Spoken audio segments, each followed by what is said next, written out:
Hello guys, in this video I'm going to show you how to set the crosshair display function on the map marker application.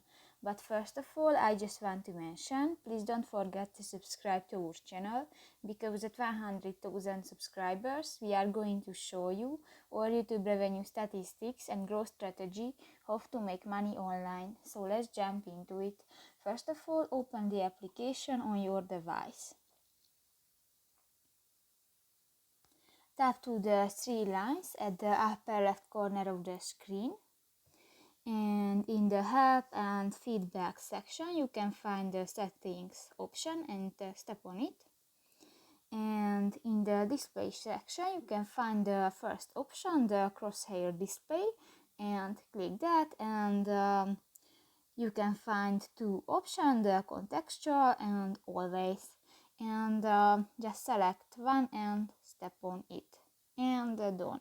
So that's pretty much it for this video guys. See you in the next one. Bye bye.